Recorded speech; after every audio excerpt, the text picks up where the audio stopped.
Hello everyone, नमस्कार। स्वागत है आप सभी का हमारे यूट्यूब चैनल में।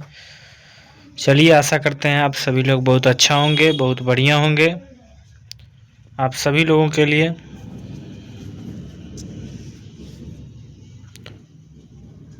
हम लोग आज से मोस्ट इम्पोर्टेंट जितने भी टॉपिक होते हैं सभी टॉपिक को कवर करने वाले हैं।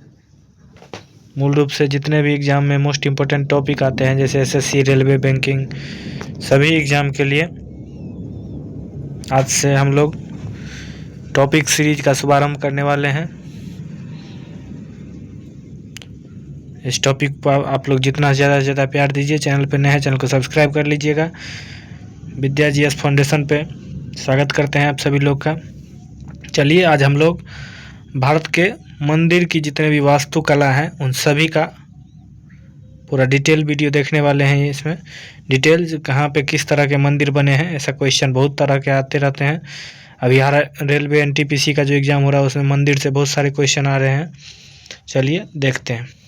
भारतीय मंदिर की जो वास्तुकला है उसमें 3 शैलियाँ जो है बहुत प्रसिद्ध है, जिसमें से फर्स्ट है नागर शैली, दूसरी है द्रविड़ शैली और तीसरी है बेसर शैली। हम लोग अभी इसमें जो 3 है उसे मोस्ट इम्पोर्टेंट उन्हें पढ़ने वाले हैं, नागर शैली, द्रविड़ शैली और बेसर शैली। चलिए उसका पूरा डिटेल देखते हैं। नागर शैली कहाँ पे मंदिर है प्रचलित में, और द्रविड़ शैली कहाँ है और बेसर शैली कहाँ है। अगर आप लोग इस पूरे क्लास का पीडीएफ लेना चाहते हैं, एआई से बना हुआ पीडीएफ जनरेटेड, अगर मोस्ट इम्पोर्टेंट करंट अफेयर है ये टॉपिक अभी बहुत ट्रेंडिंग में चल रहा है। इस टॉपिक से अगर आप पीडीएफ प्राप्त करना चाहते हैं तो हमारे टेलीग्राम चैनल और व्हाट्सएप चैनल का लिंक वीडियो के डिस्क्रिप्शन में डाल दिया गया है। वहां से आप टेलीग्राम चैनल को ज्वाइन कर लीजिए, वहां आपको पीडीएफ मिल जाएगा। भारत के मोस्ट इम्पोर्टेंट करंट अफेयर मंदिर के टेम्पल के नाम से आपको पीडीएफ बना हुआ है। चलिए पढ़ते हैं। मंदिर की 3D संरचना के बारे में पढ़ने वाले हैं। मंदिर में संरचना के आधार पर ही पता करते हैं कि कौन सी शैली कहाँ प्रचलित है। जैसे सबसे पहले देखने वाले हैं किसी भी टेम्पल का अगर आप शिखर देखते हैं, उसका विमान देखते हैं, उसके गर्भगृह के ऊपर का टावर देखकर ही आप पता कर सकते हैं, उसका शिखर देखकर या उसका पिरामिड देखकर पता कर सकते हैं कि वो मंदिर किस शैली में बनी है। तो शिखर समझ गए आप लोग, मंदिर के जो ऊपरी स्ट्रक्चर होता है उसके गर्भगृह के ऊपर का टॉप पर स्थित शिखर या पिरामिड या उसे विमान ये भी कहा जाता है, उसको देखकर ही पता कर सकते हैं। गर्भगृह क्या होता है? गर्भगृह मुख्य कक्ष जहाँ प्रमुख देवताओं की मूर्ति स्थापित होती है उसे ही गर्भगृह कहते हैं। चलिए, प्रदक्षिणा पथ होता है गर्भगृह के चारों ओर। जैसे अपना लोग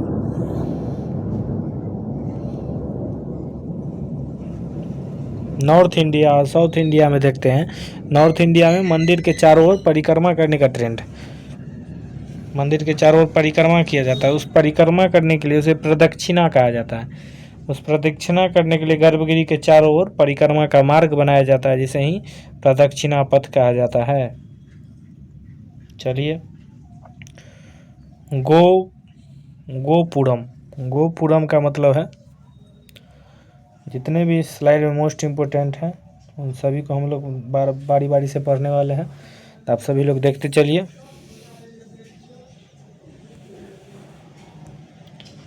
चलिए, गोपुरम दक्षिण भारतीय मंदिरों का विशाल और अलंकृत प्रवेश द्वार होता है।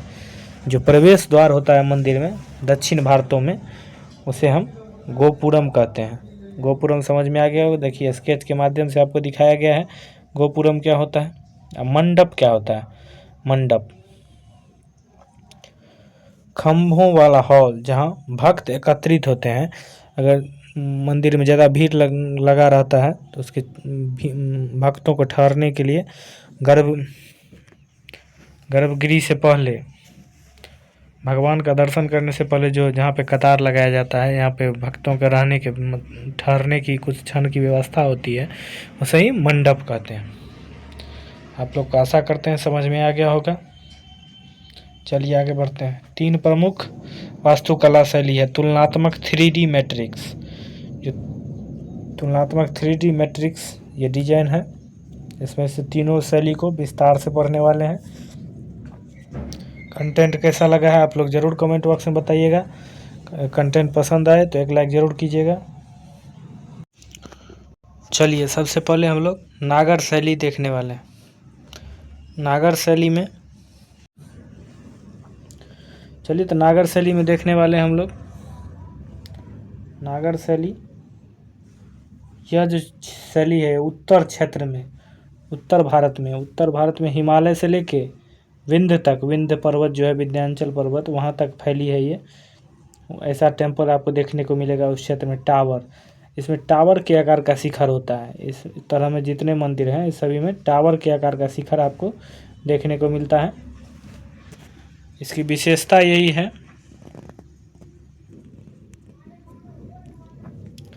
इस मंदिर की विशेषता यही है कि यहाँ चबूतरे बने होते हैं, चबूतरा बना दिया जाता है नीचे में, उस पर मंदिर का निर्माण किया जाता है। और यहाँ पे जल कुंड का अभाव होता है, कोई भी तालाब या जलाशय आपको देखने को नहीं मिलेगा मंदिर के पास। प्रवेश द्वार, कोई भी प्रवेश द्वार जिसे कि गोपुरम कहते हैं, वो भी आपको देखने को नहीं मिलेगा। चलिए आशा करते हैं समझ में आ रहा होगा। अगर कंटेंट अच्छा लगे तो चैनल को सब्सक्राइब कर लीजिएगा। डेली आपको अब ऐसा ही कंटेंट मिलने वाला है। वीडियो को ज़्यादा से ज़्यादा शेयर कीजिएगा।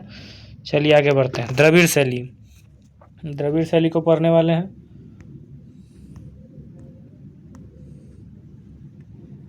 द्रविड़ शैली में देखिए, यह क्षेत्र दक्षिण भारत में जो कृष्णा नदी है, कृष्णा से कावेरी नदी तक फैला हुआ है ये द्रविड़ शैली। इसमें सीढ़ी नुमा पिरामिड विमान बनाए होते हैं। इसमें मंदिर पे चढ़ने के लिए, मंदिर पे चढ़ा भी जाता है। यहाँ पे मंदिर में चढ़ने के लिए आपको सीढ़ी नुमा डिजाइन बनाया होता है पिरामिड के आकार का। चलिए आगे देखते हैं। इसकी विशेषता है कि इसमें 4 दीवारी होते हैं। मंदिर अंदर विशाल जलकुंड होता है, मंदिर के अंदर ही विशाल जलकुंड होता है। और सीढ़ी नुमा पिरामिड विमान जैसे बनाई जाती है आकृति। और प्रवेश द्वार विशाल गोपुरम होता है, इसका प्रवेश द्वार भी बहुत बड़ा होता है। मंदिर को पहचानने के लिए शैली है, इसको अच्छे से समझ लीजिए। इससे बहुत सारे क्वेश्चन आ रहे हैं VNTPC में। जैसे द्रविड़ शैली से कौन सा टेम्पल बहुत इम्पोर्टेंट है, वो भी करा दिया जाएगा आप लोग को। पहले शैली को समझ लीजिए अच्छा से। वेसर शैली, वेसर शैली का जो क्षेत्र है दक्कन और मध्य भारत, दक्कन के पठार से लेकर मध्य भारत तक हम लोग वेसर शैली देखने को मिलता है। इसका जो टावर होता है, मंदिर का ऊपरी शिखर, नागर और द्रविड़ का दोनों का मिक्सचर होता है। हाइब्रिड मतलब दोनों कॉम्बिनेशन रहता है। कहीं नागर शैली देखने को मिलता है, कहीं कहीं दोनों देखने को मिलता है। चलिए इसकी विशेषता यह है कि तारा आकार का होता है। मंदिर का जो ऊपरी शेप है वो देखिए तारे के आकार का होता है, गोला डिजाइन रहता है, उसमें तारे के आकार का स्टार शेप्ड योजना। और अत्यधिक नक्काशी किया होता है। यहाँ के मंदिर पे नक्काशी मतलब कोई कारीगरी किया हुआ होता है, ये किया हुआ होता है मंदिर पे। इसका प्रवेश द्वार अंतराल और जटिल खंभे से बना होता है। इस मंदिर का जो प्रवेश द्वार होता है वो बहुत बड़े जटिल खंभे से बना होता है। चलिए आप सभी लोग PDF प्राप्त कर लीजिएगा, वहाँ से डिटेल देखिएगा, आपको सारा समझ में आ जाएगा। PDF प्राप्त करने के लिए टेलीग्राम चैनल को ज्वाइन कर लीजिए। चलिए उत्तर और मध्य भारत में नागर शैली का उदय कैसे हुआ था, तो उत्तर प्रदेश और मध्य प्रदेश में ज़्यादातर यहाँ के मंदिर पहले फेमस थे, अभी बिहार में भी हो चुके हैं। ऐसे बहुत सारे सभी जगह मंदिर हो रहे हैं।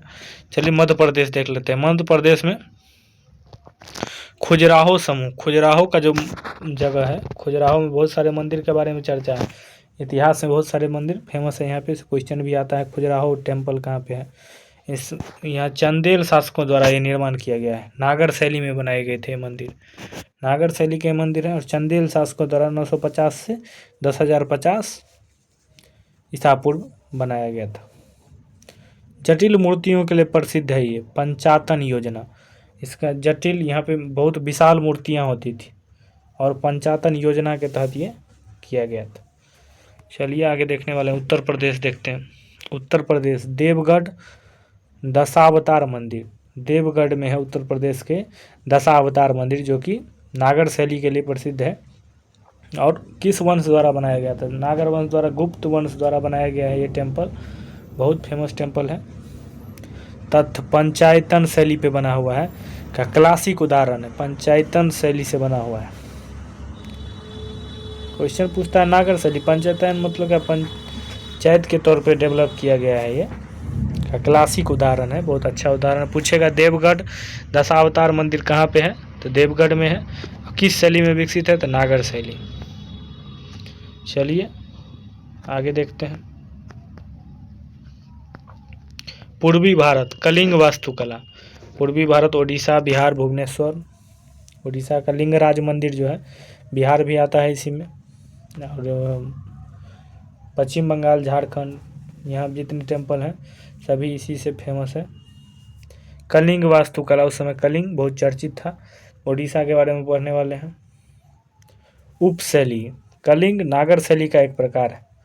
कलिंग जो वास्तुकला फेमस है वो नागर शैली में ही बनाई जाती है। 3 प्रमुख प्रकार, रेखा देउल, पीढ़ा देउल और खाखरा देउल, 3 तरह के प्रकार के मंदिर बनाए जाते थे यहाँ पर। चलिए उसमें देखते हैं लिंगराज मंदिर और कोणार्कासुर मंदिर और जगन्नाथपुरी मंदिर के बारे में डिटेल देखने वाले हैं। लिंगराज मंदिर ओडिशा भुवनेश्वर में स्थित है। ये देउल उत्कृष्ट कला का उदाहरण है। उसके बाद कोणार्कासुर मंदिर बंगाल की खाड़ी में तट पर स्थित है, जो कि ये भी देउल पीढ़ी पर आधारित है। और जगन्नाथपुरी में भगवान जगन्नाथ का जो टेम्पल है पुरी में, वो स्थित ओडिशा में ही है। वो रेखा देउल वास्तुकला का उदाहरण है। देख लीजिए अब सभी ओडिशा को मैप में दिखाया गया है कितना अच्छा से। रेखा देउल वास्तुकला कैसा होता है ये भी चित्र में दिखाया गया है। चलिए आप सभी लोग अच्छा से समझ में आ रहा है ना? कमेंट बॉक्स में बताते चलिए। एक स्टूडेंट कर रहे हैं PDF कैसे मिलेगा? अरे PDF प्राप्त करने के लिए आपको हमारे चैनल के डिस्क्रिप्शन में या वीडियो के डिस्क्रिप्शन में भी टेलीग्राम चैनल का लिंक लगा हुआ है, वहाँ से आप ज्वाइन कर सकते हैं। चलिए पश्चिमी भारत सोलंकी और मारो गुज्जर शैली, ये कि राजस्थान और गुजरात के प्रमुख मंदिरों की शैली है, इसके बारे में पढ़ने वाले हैं। गुजरात का प्रसिद्ध सूर्य मंदिर है मोढेरा का सूर्य मंदिर। क्वेश्चन आता है हर बार, इस बार SSC MTS में आया है 2025 के एग्ज़ाम में। अभी NTPC में भी बहुत सारे मंदिर चर्चा में हैं। और पूछता है अभी तो घुमा के क्वेश्चन पूछने लगा है, जैसे मोढेरा का सूर्य मंदिर किस शैली में बना है? तो सोलंकी शैली में, नागर शैली है, उसे ही नागर शैली कहा जाता है। तो याद रखने वाला बात था। चलिए अभी गुजरात को पढ़ने वाले हैं और राजस्थान को देखने वाले हैं। गुजरात में मोढेरा सूर्य मंदिर है, नागर शैली में विकसित है और राजा भीमदेव प्रथम द्वारा 1026 ईसा पूर्व में बनाया गया था। तथा लकड़ी की नक्काशी का प्रभाव और विशाल सीढ़ीनुमा जलकुंड है। यहाँ पे जो मंदिर बनाया यहाँ विशाल सीढ़ीनुमा जलकुंड है और मंदिर पे नक्काशी का प्रभाव भी दिखता है। और राजस्थान में रनकपुर और दिलवारा का जैन मंदिर, दिलवारा का जैन मंदिर शैली क्या है? मारू गुज्जर शैली में बना हुआ है ये। दिलवारा पारदर्शनीय दिखने वाला सफ़ेद संगमरमर की बारीकी नक्काशी के लिए विश्व प्रसिद्ध है। दिलवारा जो स्थान है फेमस है, संगमरमर, सफ़ेद संगमरमर की बारीकी नक्काशी, वहाँ पे बहुत तरह के नक्काशी किए जाते हैं उस पर, उसके लिए वर्ल्ड फेमस है यहाँ का। चलिए आशा करते हैं आप सभी लोग को समझ में आ रहा होगा। वीडियो अगर पसंद आए तो एक लाइक ज़रूर कीजिएगा। चैनल पर नए हैं चैनल को सब्सक्राइब कर लीजिएगा। ऐसे ही कंटेंट प्राप्त करने के लिए चैनल को सब्सक्राइब कर लें। चलिए दक्षिण भारत में कैसी शैली? दक्षिण भारत में द्रविड़ शैली का उदय हो रहा है, उदय होता है वहाँ पे, उसका डिटेल देखने वाले हैं कैसे उदय हुआ। तमिलनाडु में मुख्य रूप से, तमिलनाडु में बहुत सारे मंदिर फेमस हैं। अभी तो मोस्ट इम्पोर्टेंट चल रहा है, तमिलनाडु से बहुत सारे मंदिर का क्वेश्चन आता है। जैसे बृहदेश्वर मंदिर तंजौर में स्थित है। तमिलनाडु में बृहदेश्वर मंदिर जो है वो तंजौर में स्थित है। ऐसे ही सभी मंदिर का डिटेल देखने वाले हैं। इसकी शैली क्या है, द्रविड़ शैली में बना है पूर्ण रूप से। किस वंश के राजा द्वारा? राजराज चोल प्रथम द्वारा बनाया गया था 1009 ईस्वी में। तथ्य क्या है, किससे बना है? तो ग्रेनाइट से निर्मित है। भारत का सबसे ऊंचा विमान इसी का है। विमान मतलब ऊपरी शिखर जो है 66 मीटर का है इसका, याद रखना है। भारत में सबसे ऊंचा विमान मतलब उसका ऊपरी शिखर सबसे ऊंचा है। तमिलनाडु का बृहदेश्वर मंदिर जो तंजौर में स्थित है। दूसरा है सौर मंदिर महाबलीपुरम। शैली द्रविड़ शैली है और प्रारंभिक पल्लव वंश नरसिंह वर्मन द्वितीय द्वारा बनाया गया है। तथ्य दक्षिण भारत के सबसे पुराने रचनात्मक पत्थर के मंदिर में से एक। दक्षिण भारत में जो पुराने रचनात्मक पत्थर के मंदिर हैं उनमें से बनाया गया है। पूछता है सौर मंदिर महाबलीपुरम द्रविड़ शैली में बना हुआ है और पल्लव वंश के संस्थापक नरसिंह वर्मन द्वितीय द्वारा बनाया गया। विशाल गोपुरम और अद्वितीय परिसर। तमिलनाडु का जो मीनाक्षी मंदिर है वो इसके लिए फेमस है। और केरल का भी डिटेल देखने वाले हैं। तमिलनाडु और केरला में देख लीजिए किस टाइप का मंदिर रहता है। आपका सारा डिटेल यहाँ दिया हुआ है। तमिलनाडु में इस आकार का मंदिर रहता है मीनाक्षी मंदिर। तथा 14 विशाल और रंगीन गोपुरम है। गोपुरम मतलब प्रवेश द्वार है। यहाँ पे 985 नक्काशीदार खंभों वाला हॉल है। यहाँ पे मंदिर के अंदर ही हॉल भी बने हुए हैं। मंदिर रंगनाथ स्वामी मंदिर जो है एशिया का सबसे बड़ा गोपुरम उसी का है। पूछेगा एशिया का सबसे बड़ा गोपुरम मतलब प्रवेश द्वार किस मंदिर का है? तो रंगनाथ स्वामी मंदिर। दुनिया का सबसे बड़ा क्रियाशील हिंदू मंदिर परिसर है यहाँ पे। चलिए केरल देखने वाले हैं। केरल के बारे में पढ़ने वाले हैं। केरल का जितने भी टेम्पल हैं।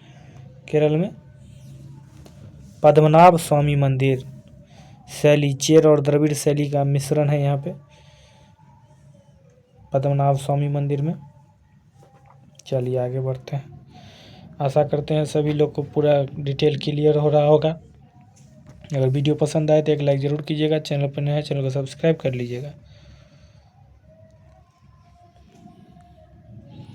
दक्कन क्षेत्र और रॉक कट वास्तुकला महाराष्ट्र में ज़्यादा फेमस है। दक्कन की पठार वहीं पे ना आसपास वहीं पे फेमस है महाराष्ट्र में और गुजरात में। इसमें जो टेम्पल है कैलाशनाथ मंदिर एलोरा की गुफाओं में स्थित है।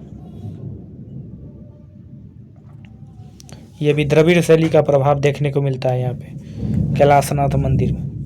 दक्कन शैली से निर्मित है। वंश किस वंश द्वारा? राष्ट्रकूट वंश द्वारा 8th सेंचुरी में बनाया गया था। दुनिया का सबसे बड़ा एकासम है। एकासम मतलब उसका जो चबूतरा होता है बहुत बड़ा है। मंदिर के ऊपर का डिजाइन दुनिया का सबसे बड़ा है। ढांचा उसका सबसे बड़ा है मंदिर। और एक ही बेसाल्ट चट्टान को ऊपर से नीचे काट कर बनाया गया है। एक चट्टान को ही काटा गया है उसको ऊपर से नीचे तक बनाया गया है। संरचना इसमें नदी मंडप गोपुरम जैसा प्रवेश द्वार है और 30 मीटर ऊंचा विमान भी स्थित है। 30 मीटर का ऊंचा विमान मतलब उसका शिखर है। गोपुरम जैसा प्रवेश द्वार भी है। आप लोग इसका PDF प्राप्त करना चाहते हैं किस मंदिर में कैसा डिजाइन है किस शैली से बना है तो टेलीग्राम चैनल को ज्वाइन कर लीजिए। टॉपर्स GS फाउंडेशन के नाम से है। कर्नाटक को देखने वाले हैं। कर्नाटका का स्वर्णिम युग यहीं से चलता है। कर्नाटक में है होयसलेश्वर मंदिर हेलेबीडु में स्थित है। शैली वेसर शैली में बना है। वेसर शैली का मतलब होता है द्रविड़ शैली और नागर शैली दोनों का मिश्रण है तो उसे वेसर शैली कह देते हैं। वंश होयसल साम्राज्य द्वारा 12th सेंचुरी में बनाया गया था। तारा आकार का ऊपर का डिजाइन है। योजना सोप स्टोन का उपयोग किया गया है। बारीकी आभूषण जैसी नक्काशी संभव हुई है। जैसे सोना चांदी पे आभूषण बनाते हैं ना अपना लोग उसी तरह उस पर नक्काशी की गई है। विरूपाक्ष मंदिर पडाक्कल में स्थित है। चालुक्य वास्तुकला द्वारा निर्मित है। वंश चालुक्य रानी लोक महादेवी द्वारा। तथ्य उत्तर और दक्षिण भारत शैलियों का बेहतरीन मिश्रण है। दोनों का मिश्रण करके बनाया जाता है, उसे ही वेसर शैली कहा जाता है। चलिए, तो क्विक रिवीजन के लिए भौगोलिक विभाजन: नागर शैली हिमालय के विध्वंस पर्वत तक, वेसर शैली विंध्य से लेकर कृष्णा नदी तक, और द्रविड़ शैली कृष्णा से लेकर कावेरी तक। कल्याण मंडपम देवताओं के प्रतीकात्मक विवाह समारोह के लिए निर्मित खुला मंडप है यहाँ पे। यह विजयनगर साम्राज्य के मंदिर निर्माण की सबसे प्रमुख विशेषता थी। आप लोग को कमेंट बॉक्स में बताना है विजयनगर साम्राज्य के संस्थापक कौन थे। और पंचायत योजना: मुख्य मंदिर मध्य और चारों छोटे सहायक चारों कोने पर कुल 5 मंदिर। ये ज़्यादातर अपना अब जैसे अयोध्या में राम मंदिर बना है वैसी शैली पे उसके 5 कोने पे, चारों कोने पे मंदिर रहते हैं। उदाहरण देवगढ़ का दशावतार मंदिर और खजुराहो का मंदिर। ऐसे ही यूपी बिहार में भी बनता है। भारत की वास्तुकला विरासत एक नज़र में। चलिए, विद्या जीएस फाउंडेशन को सब्सक्राइब कर लीजिएगा। भारत में मंदिर केवल पूजा का स्थल नहीं है, आप लोग के लिए एक मोटिवेशनल लाइन है। भारत में मंदिर केवल पूजा का स्थल नहीं है, वे कला, इतिहास, इंजीनियरिंग और गणित के जीवंत संग्रहालय जो सदियों की सभ्यता को पत्थरों पर उकेरते हैं। सदियों से चले आ रही सभ्यता जो है हमारी, उसको हम लोग पत्थरों पे उकेरते हैं। चलिए, आशा करते हैं आप सभी लोगों को कंटेंट पसंद आया होगा। चैनल पर नए हैं, चैनल को सब्सक्राइब कर लीजिए। वीडियो को ज़्यादा से ज़्यादा शेयर कीजिएगा। धन्यवाद।